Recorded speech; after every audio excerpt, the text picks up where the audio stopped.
All right, welcome inside the TCO studios. Vikings versus Lions on Sunday, CBS at noon Central Time. Sparrow Dides as well as Jay Feely will be on that call. And I got a pleasure of being joined by Jay Feely right now. And Jay, I know we were talking a little bit off camera, but if you look at your Wikipedia page, it says you are not from Minnesota, but you were born and raised in Minnesota. So thank you for joining us here in Eagan, virtually. Yeah, you can't trust Wikipedia, you know. No, I was born up there. My grandfather coached at St. Thomas for over 30 years. My dad and all his brothers all went to St. Thomas Academy and then went to the college as well, and all played sports there. So yeah, we are a family that loves Minnesota, even though the University of Minnesota didn't recruit me and didn't recruit my son either. So despite that, we still love Minnesota. Yeah, well, one thing that Minnesotans love here in Minnesota is their football team, their Vikings team, and no matter who the opponent is, they're going to be there cheering and screaming. And Sunday, it's the Detroit Lions. Big time matchup, even though the Lions are 0-10-1. One of their best games were against this Minnesota Vikings team. So what stands out to you about this matchup? Well, I think it's really interesting that Dalvin Cook wasn't available in the first game. He's not going to be available in this game.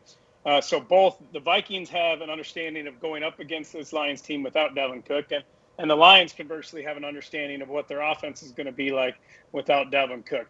You know, it's such an important game for the Vikings. You know, they have 3 winnable games here after losing that game last week. That obviously was a big game against the team you're going to be competing with to try and get into the playoffs in the 49ers. So to be able to get started, to beat this Lions team and to try and win these 3 games and to set yourself up for the end of the season, trying to get healthy along the way. I mean, I think that's been the biggest thing when you look at this Vikings team and you look at the struggles they've had throughout the season. A lot of it has had to do with their health.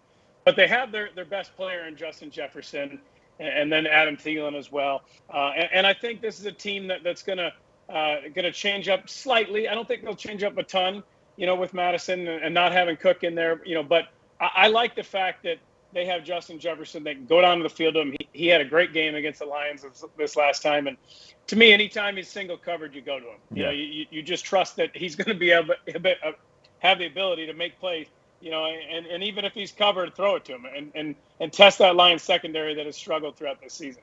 We know whether it's Gary, whether it's Clint, we know a Kubiak-led offense likes to run the ball first. This year, it's kind of like get the ball to JJ. So can you, would you agree that the identity of what this Vikings offense looked like is changing to a pass first and then run? Well, they're always going to, you know, believe in the outside zone, and they want to have play action and utilize play action to take shots. But I think what they're trying to do is convince Kirk, and I think he's bought into it. And I'm a big fan of Kirk. I'm probably a bigger fan than most of your fans are of Kirk Cousins. But they're convincing him that he can trust his receivers down the field. And so I think he's beginning to read deep to short and look deep first and see if one of the receivers, in particular Justin Jefferson, is available. And then you get to the intermediate with Thielen and Conklin, and then you get to the check down. So and he's able to he's such a smart quarterback. He's able to do that quickly and get through those reads and make good decisions. But I think you're seeing a coaching staff that wants him to trust his receivers more and a quarterback who is trusting his receivers. Because I'll tell you, both Jefferson and Thielen, they do a really good job of if the throw isn't perfect, they won't let the defenders make an interception. They do an excellent job of becoming a defender. And when that's the case, your quarterback is going to trust you. How much confidence do you think this Lions team has as far as running the ball? This is a team, the Vikings team, that we've struggled against the run the past few games. Granted, we do have Dalvin Tomlinson and Michael Pierce back for the first time since week 4, but understanding that they don't have DeAndre Swift, do you think that confidence is still there in Jamal Williams?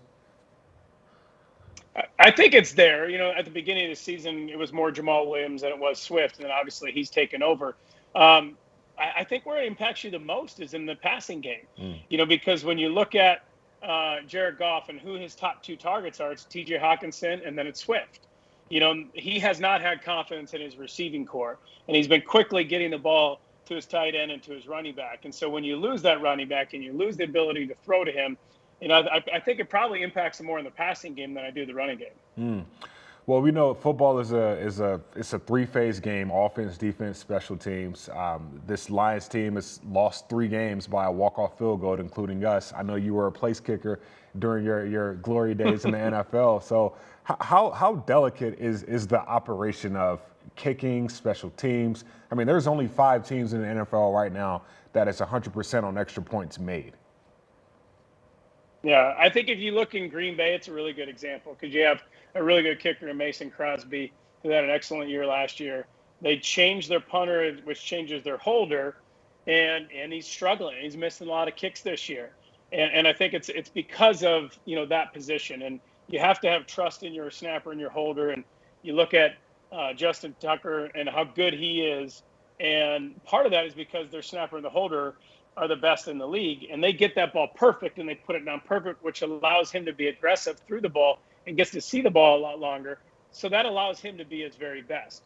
When you look at Bojorquez, who's the holder in Green Bay, he was in Buffalo last year, and they struggled kicking field goals. He's not a great holder. They struggled kicking field goals last year. Well, the kicker in Buffalo this year, it's one of the best kickers in the NFL this year. So, it definitely has an impact on your performance. So would you say that this game will be decided by a field goal or less, similar to the last time we played them in October? Well, if you're talking, with CBS, yeah, we want those close games to come down to the end. We don't want these blowouts. I think it's a game that the Vikings should win. If they want to be a playoff contender and they want to have an opportunity to get in the playoffs and try and make a run, they have to win these games, and they have to win them decisively. But every game in the NFL is tough. But when you look at this situation in Detroit, you didn't fire him, but they took play calling away from your offensive coordinator, and Dan Campbell, the head coach, has taken over, even though he's never called plays in his career before. So you have a lot of stuff that's in flux there. And they're struggling in the receiving core, and their running back, who's been their bell cow, is not going to be in. So this is a game that you should go in and you should win handily. But you never know, especially when it comes to Vikings and the Lions. Yeah, well, Dan Campbell said they're just playing spoiler now, and no team in these next 6 games want to be that team that's spoiled, especially not the Vikings on Sunday. But kickoff is set for CBS at noon. My guy Jay Feely and Sparrow Dides will be on that call. Thank you, Jay. Yeah, my pleasure. Good to see you. Enjoy the weather up there. I'll try my best. Stay safe. I'll see you Sunday. I'll be out there. I'll come say hey. Sounds good. That'd be great. Take care. Thanks so much.